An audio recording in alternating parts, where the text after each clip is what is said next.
Well, good morning, dear hearts. Here we are, Wednesday morning, midweek pickup for us all as we get together as a virtual community once more and just give ourselves a few moments relaxation in spirit. Isn't that a lovely thought?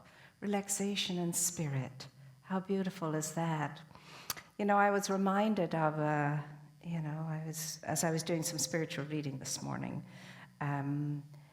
I was reminded that we as human beings tend to be far too human in the sense of over-identifying with our humanity and forgetting the other essential and amazing part of ourselves, which is the spiritual part of ourselves.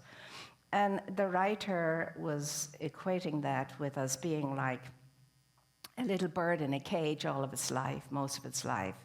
And then it is taken out and put gently on a branch of a tree outside, and the poor little thing doesn't know what to do with itself. It's so afraid because it's all too much and it's all too big and it's all too unfamiliar. And even though there it is in its freedom, it's really thinking about how can I get back into that cage again and be safe. And I think you and I are inclined to be like that in many instances, because we're used to the familiar. But with this challenge that's going on now, we've been thrown out of everything that is familiar, thrown right out of it. And we're allowed to stand now in that which we truly believe. And it reminds me of when Dr. Hornaday first was introduced to Dr. Holmes, the founder of Science of Mind and Spirit and its practice of the heart. He had been following him and was very much admiring his work, and eventually got an opportunity to make an appointment to see him. So when he was ready to meet him, he was very excited.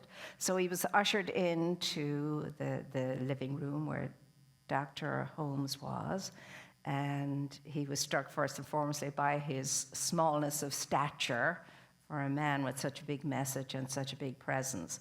And they chatted about everything and anything you could imagine. And as he said, Dr. Ernest was always very frank, so they talked about a lot of deep things as well.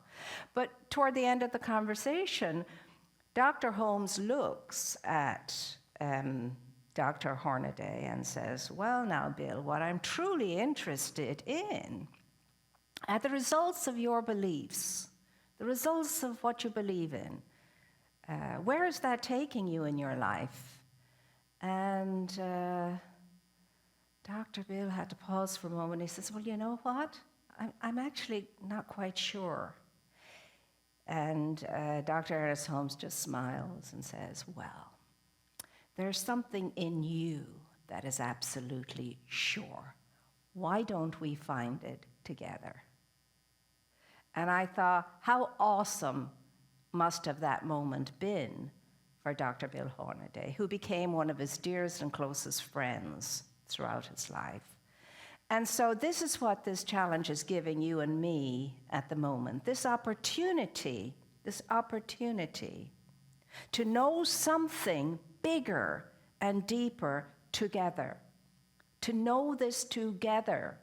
For never, ever, ever in history, as far as I know, was the whole world community in lockdown together, so to speak, in the very same challenge, with the very same opportunities to grow as a result or to fold as a result. And that's where we are right here and right now. And I'm knowing this for all of us, that when we're through this, and we will get through this, we are getting through this, we're going to retain, hold on to the deeper wisdom that is rising up in us now and causing us to leave the cage and go into the tree and feel the fear anyway, but be open to explore all the vastness of amazing opportunity that is available to us when we're free to fly. When we're free to fly. I'm knowing that.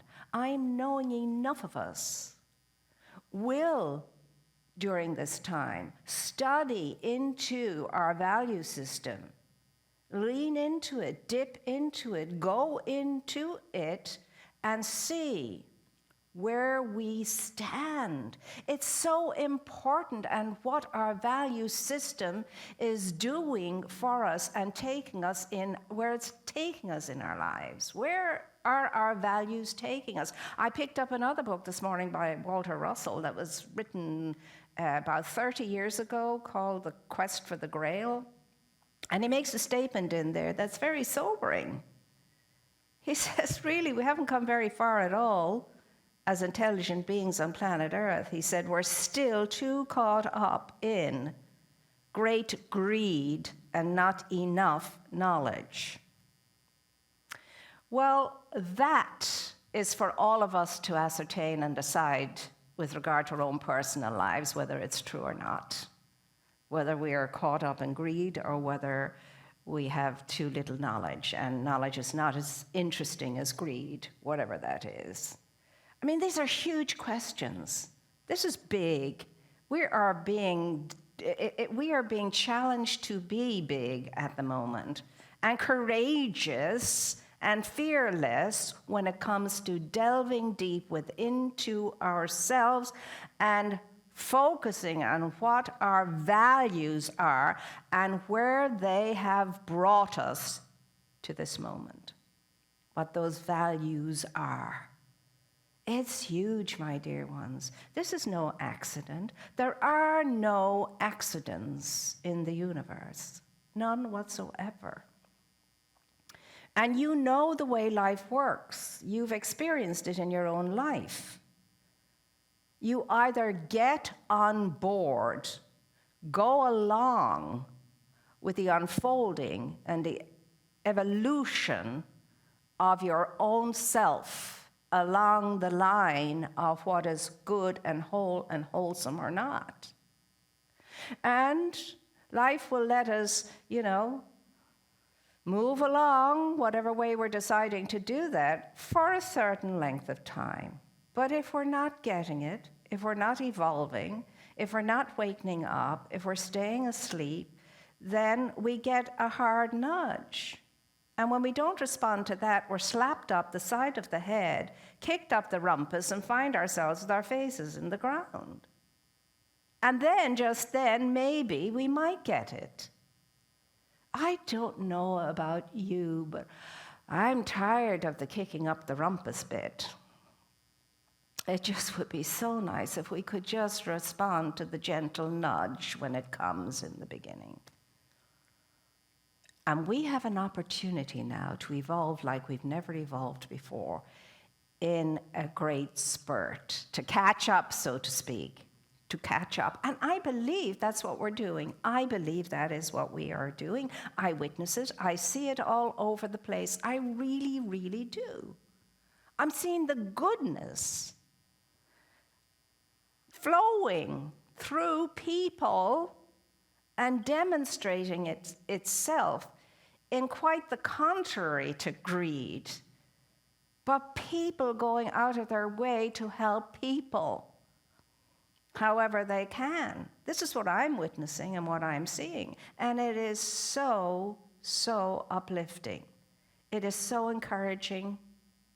And so what I'm doing now for myself and everyone else is to know that this is not going to cease and stop as soon as we're through a crisis, but that it will be continuous and ongoing, and we will be the better for it all.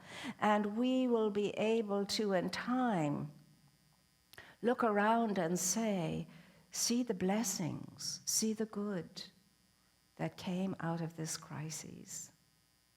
And yes, be deeply, deeply indebted to the ones in the front line who held the barrier for us all, to the point that they gave their own lives.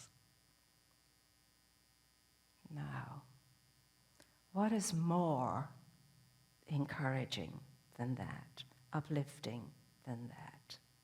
We don't understand. The human mind cannot fully understand infinite truth because the human mind is limited. But we're more than that. We're more than our human minds. We think humanly through the one mind. There is only the one mind. It's awesome. It's powerful. It's full of all good that you could ever might imagine. And the way we access that is through directing our human thinking into a higher way of being aware and letting that drop into that beautiful subconscious inner mind, cosmic mind. And when it does, it gives birth to that which is good and whole and wholesome. So join me now in knowing something greater than we usually know. Join me now in taking yourself out of the world of the exterior, the world of material form, and being with your true essence, your whole self, your complete self, your spiritual identity. Join me now. It's available for every single one of us, no matter what's going on in our lives just now, or how jagged or how confused we have been or are. It just requires you and me getting in touch with the breath. Getting in touch with the breath of our life is the most easy and quickest way to center ourselves in the awareness of that which is greater than you and I and all of the material world is. And it's for you and for me to have that privilege and to be able to enter in. If anybody, I stand at the door and knock, and if anybody opens, we will come in, we will sit, and we will sup. And if anybody asks or is open and receptive, in my nature and name, which is nature in my name, which is nature in my nature, in that Christ conscious awareness, that Buddha awareness, then whatever is asked shall be given. Whatever is believed in and creates an open receptivity to will be experienced. That's what I'm asking you to do now. To give yourself that opportunity, to treat yourself to life in this way. So for that to happen, let's now concentrate on the breath. And you will feel that breath coming in and leaving you as you breathe if you place your hands on your solar plexus. And that's where we want to breathe from, as deep as we possibly can. Breathe in and breathe out. And as you do, have your feet firmly planted on the ground. And know that that's your contact with inner earth, so to speak. And I'm not talking about material form either. Inner earth. And feel the energy of the breath flowing up through your feet and up through your entire body to the crown of your head, turning around, flowing back down again, circling at your feet, coming back up again, and filling your entire being with that dynamic energy of light. So let's do it now. Let's take those deep breaths and just be one with the life force of being that brought us into being, keeps us in being, and will always, always be our breath throughout eternity. So we breathe.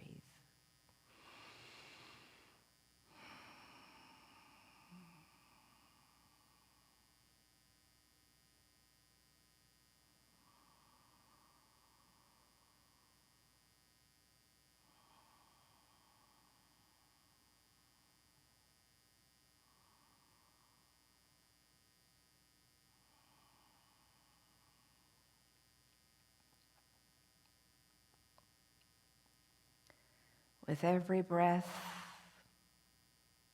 I feel lighter and lighter and lighter. And I become faceless and formless, and I'm just one with the light.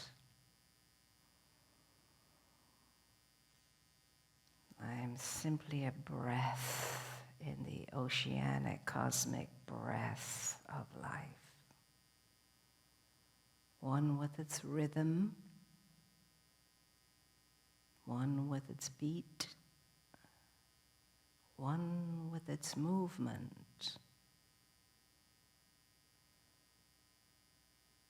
As I allow myself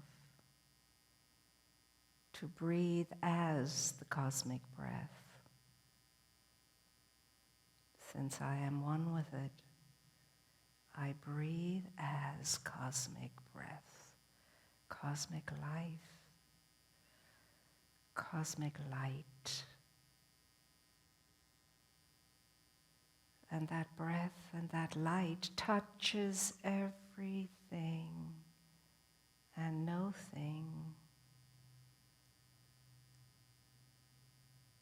It just is omniscient, omnipresent, whole, complete, one beautiful energy, divinic energy, the divine itself, flowing as breath through all life. One life, that life is God life.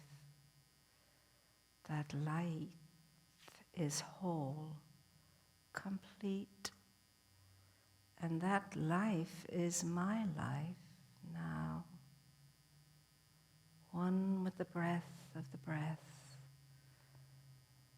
living and moving and being. In a sea of tranquility and peace, in a heart of tranquility and love,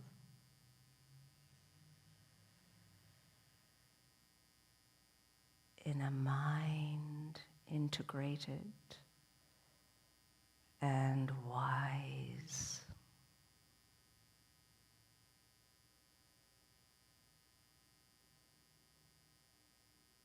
My only experience is lightness of being, wholeness of being,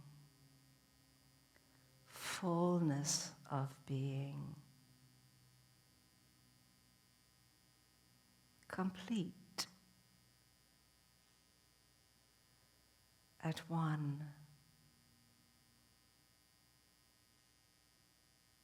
awake, sensing, sensing, sensing oneness.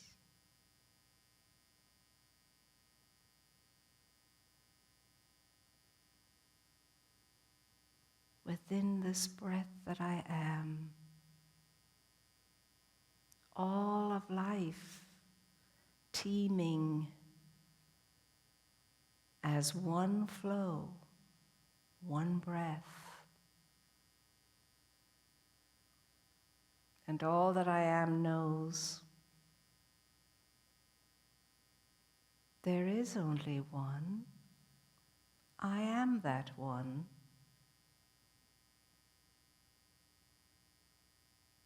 I am whole. I am complete.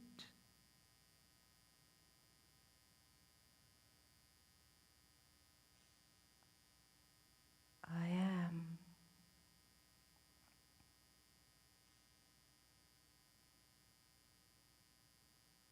And now, in this formless state, I allow myself to see form. And the form is a beautiful blue planet revolving in space. And I breathe the breath of life, which is the whole breath of all life, into it. And it rises up out of it, and it encompasses all that it is with its wholeness and its completeness and its unity.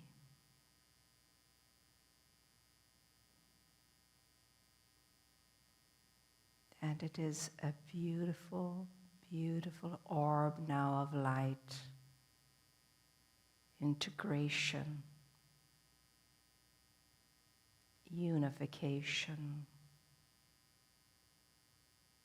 in its oneness. And the power that is breathing in me is empowered, has empowered it, recovered it, renewed it, bringing it into its original state of peace, serenity, harmony, beauty, and grace. It too now breathes the one breath, flows in the one breath.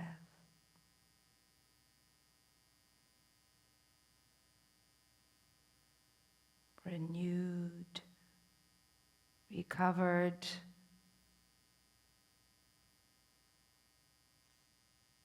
transformed.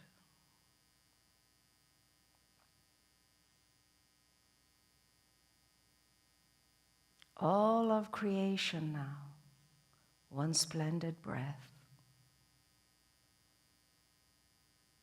breathing as the one breath, pulsating as the one breath, unified as the one breath.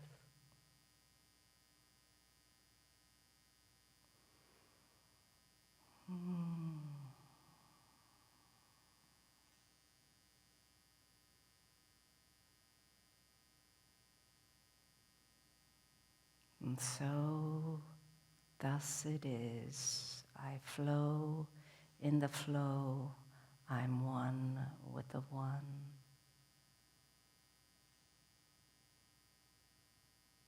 And now I am ready to know myself as Spirit knows me in form. I'm ready now to know myself as I am first known, as the breath of life itself, expressing in form, material form, still of that beauty, of that grace, of that union and oneness, still empowered to breathe the breath of life from and into all of life.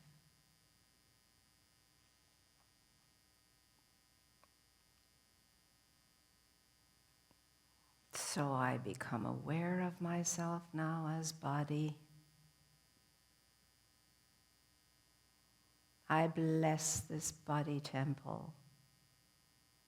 I bless it in gratitude for its service to me on this plane.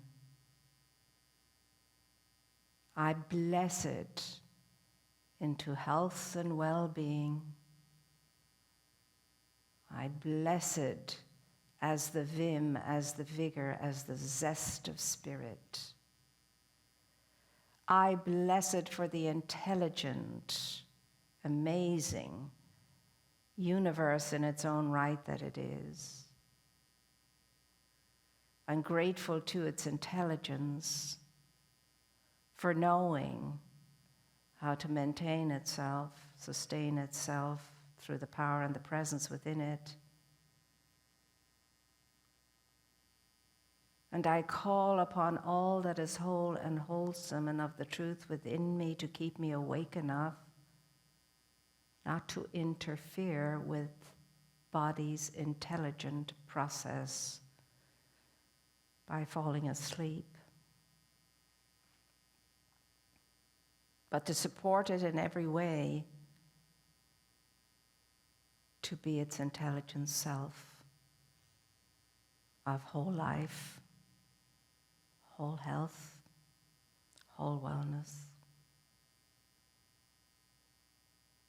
I am grateful to this body temple and for its service to me on this plane. I praise the body, I bless the body, I raise the body. I commit to taking good care of this body as it takes such good care of my needs on this plane.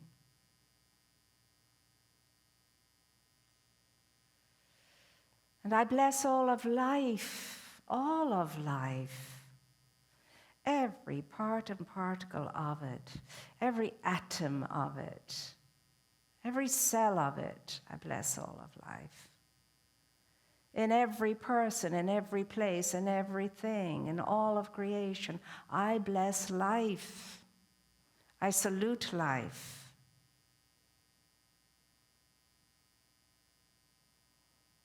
And it is mine to know only good in everything, in everyone.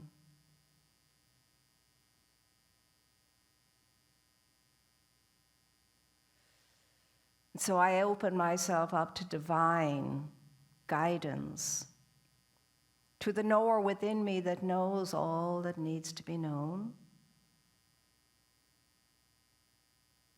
for that kind of direction that keeps me on a path of true value.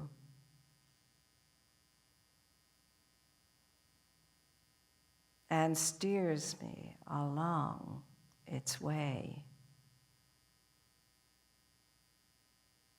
so that I do not falter.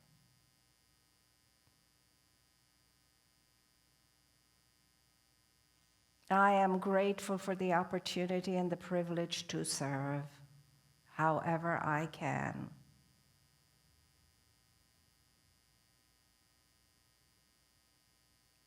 It is in sacred service I am most like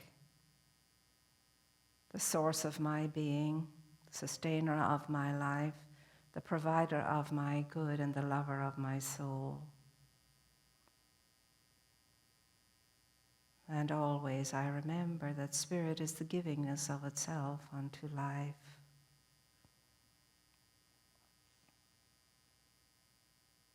And so, beloved presence, divine life within me, around me, about me, above me, and below me, what I know for myself, I know for all of life, for every person and all of creation, the very same knowing of good and of that which is whole and wholesome, and of that which is of fullness and plenty, and of that which is always love-oriented, unconditionally oriented.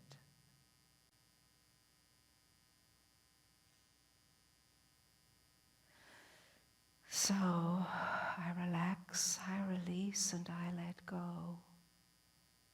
Any sense of being caged, any sense of self-doubt,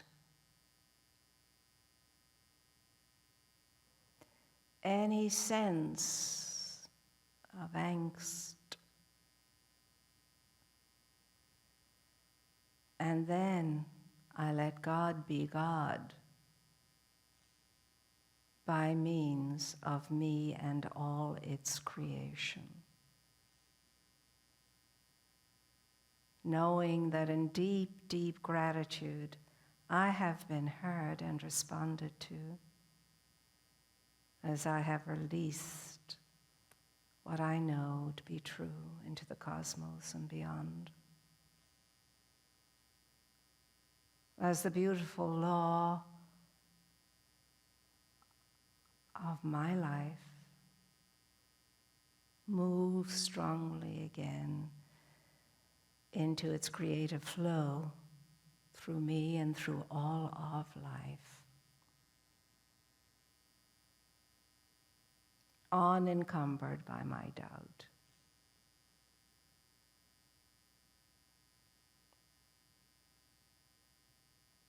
What I know is known in all mind and has been responded to in all mind.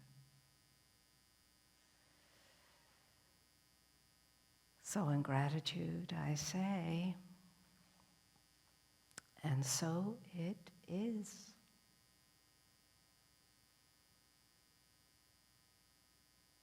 And so it is.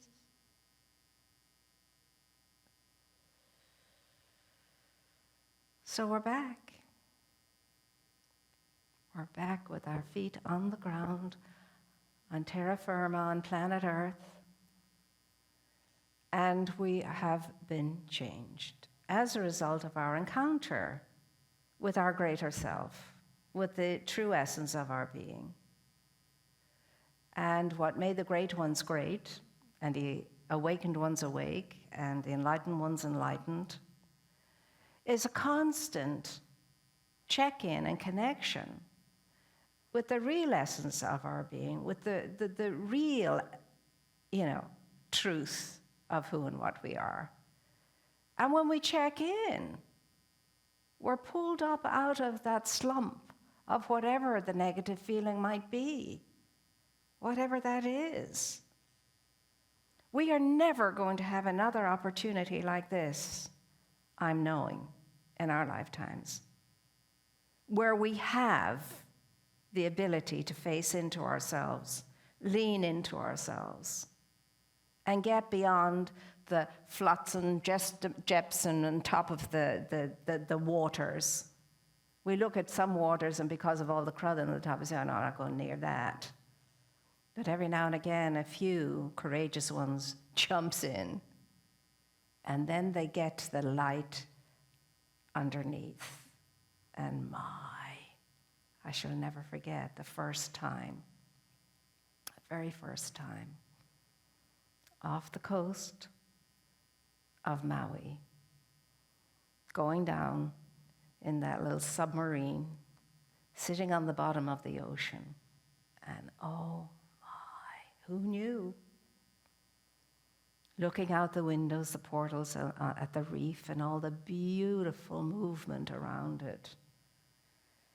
And more than that, the amazing glancing sprays of light that shimmered down and highlighted the beautiful oceanic concert we were enjoying. It just could not be described or put into words what that was like. It was like visiting another planet, an amazing planet, awesome. And let me tell you, there was not one sound from anybody in that submerged vessel. No sounds were emitted. Total silence as people gazed out at this amazing, amazing orchestration of under the water movement of sea creatures and life and the swaying of what looked like flowers on coral reef and so on. We're not flowers, of course, we know that, but I could never describe it adequately. And I always remember that because that was such a striking day in my life. On that day, I began the day on the bottom of the ocean. Then I sailed for lunch on top of the ocean, which was another experience. And then that evening, I was up on Haleakala waiting for a sunrise and watched the sun come up through clouds, looking at the sunrise. It was awesome. And I mean, these are just, I don't know, they're kisses from heaven at times. It's difficult to describe. But there's a world out there awaiting your discovery and mine. And we get so bogged down in here, in our little cage. Even if caged birds sing, their song is not as full-throated as the birds that sing on the trees out here every day in that freedom. So what is it going to be, my dears? This is our opportunity now to be more than we've ever been before because we're capable of it and we're supposed to be. So are we going to stay hunkered down in fear? Or are we going to stand up tall and say to life, bring on the good, bring it on, and let that good flow through me and be of good under my own roof in my own home is our best place at the moment to face into ourselves and truly, like the prodigal, come on home. Come on home and be surprised at the reception, at the amazing warmth and welcome and reception and glorious energy of coming home. That's what all of this life on this plane is about, providing you and me with opportunities to come home. So, my dear ones, wherever we are, however we are, and some of us may have been brokenhearted, maybe we've cried ourselves to sleep last night, and you, dear hearts, are especially people that I am speaking to.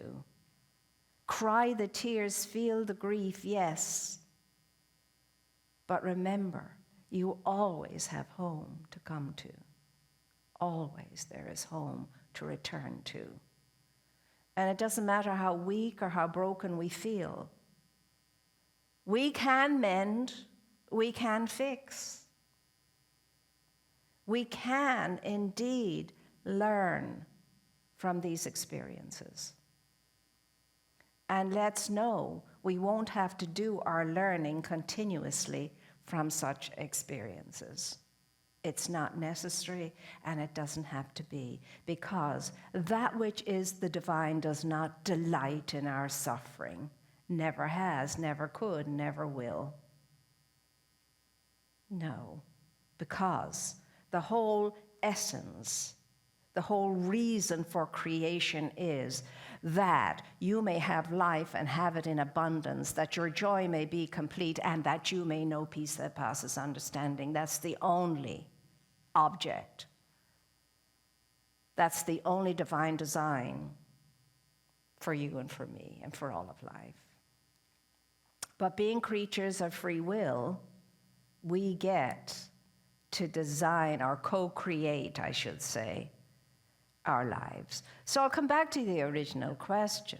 What are your values? Do you know them? And where have they taken you in your life to date? This is what I've had to ask myself. Every time I read that piece in the book again, it slaps me up the side of the head and says, well, okay, where are you with it all? And I believe that we're going to grow greater values as a result of our sojourn in this experience together. And all of us have different experiences of it. And for some, it's even more challenging than it is for others, and we must not forget that and do what we can for those who are more challenged than we are. Because that is the nature of you and the nature of me, to lend a helping hand. To lend a helping hand. That's what we have them for, to help. We raise our hands in greetings. We raise our hands in welcome. We raise our hands to give. And we raise our hands to receive. And that's the beauty of it all, my dear ones. One heart at a time, one mind at a time, that is transformed and changed. That's how the world changes. One mind, one heart at a time. So I would ask us all, how is your heart doing today? How is it with you at the moment? What's the heart feeling in you? Is the heart feeling in you? And where does it want to take you? Where does your heart want to lead you? Because the heart is the inner mind, the inner, deeper mind, with all of that intuitive intelligence available to us. So lean into it. Lean into it. And understand that life is mainly an infinity of very small things. Very small things. And sometimes those small things may seem boring. But then boring is an attitude, isn't it? It's not real, it's just an attitude. If it was real, then everybody would be bored about the same thing all the time. But we're not. Because what one person finds boring, another person finds very interesting. So it's the mind we bring to something that makes it good, bad, or indifferent, isn't it? So again, it's always the simple question, what's going on in your mind? What's going on in your mind? Would I like to come visit your mind? I like to ask that question. Would you be okay with me visiting your mind right now, getting into your mind and visiting your mind right now? Would it be a safe place for me to be? Would it be a cheery place for me to be? Would it be a lovely place for me to be? Would it be like a gorgeous garden? Or could it be no man's land where no one wants to go? Simple, isn't it? Life is very, very simple in its necessities. Now, simple, as you know, doesn't equal easy, but it's simple. We can understand these things. But I'm knowing for each and every one that's tuned in here today and will tune in later, and I'm really delighted to be in your company, thank you for joining us, that today is a good day. That today is a very good day, and indeed each and every one of us could make this the best day ever. Because it is the only day, it's the only one you're sure of. You're sure of today. It's like the old lady of the road who used to visit my grand-aunt in the country. They knew the homes they could go to and get a good meal and so on. And when she would come into the house and have her meal, she'd say, well, thank God for the next meal, Mrs. I'm sure of that one. See, we're sure of today. We're sure of today. And she gave thanks in advance for her next meal. She was a very awesomely clever lady. And of course, once we give thanks for something, we're preparing the way for it, aren't we? So I'm going to love you and leave you in your own great good company. And I'm going to request of us all today to take a moment out to pause and appreciate yourself, to really give yourself a little pep uplift of a little message that makes you feel that you're on track and that you feel valued because you are, and that you feel that you... George Washington once said, and I love it, he said, there was never an insignificant person that came into life. No insignificant person was ever born. So yes, we're all essential, and we're all significant, and uniquely significant. So brace yourself today, be kind to yourself today, be good to yourself today, honor yourself today, respect yourself today, love yourself today, because as a teacher of mine used to say, God dwells in you as you. So my dear ones, I leave you with those words to ponder. God dwells in me as me. Give God a good time. See you next time. Oh, I've been called back. She wouldn't let me get away with it, my dears. Here I am, as Catherine McKinney would say, smelling the barn, and here it is. Speaking of all the givingness, we have many things that we can give. One of those things is financial support. And we're all at different places with that right now. But it's not the amount. It's the symbology of feeling you have something to give. And that's why Jesus pointed out the story about the widow's penny, the widow's mite. And when everybody else was feeling very smug in the temple with all the amounts they're giving and making a big show of it, and she quietly puts her penny in. She's the one he praises and raises. It's not the muchness, it's the willingness that counts. So when we give of our financial support here, we do it by celebrating our fullness and our plenty. That's what we're brought to mind to think about, that we're so blessed that we have enough, and out of the enoughness, we have a divine surplus from which we can give. And we do that. So we take our gift between our blessing hands and we say, divine love consecrates my gift. It goes forth to heal, to bless, and to prosper all those who give and all those who receive. I rejoice in the sharing of my good, and I release my gift with love. And so it is. And I'm always delighted I have somebody to remind me, because if I forget my envelope, Reverend Catherine will always remind me, and I'm delighted she does. So thank you, thank you, thank you. And again, I'll return you to your great good day.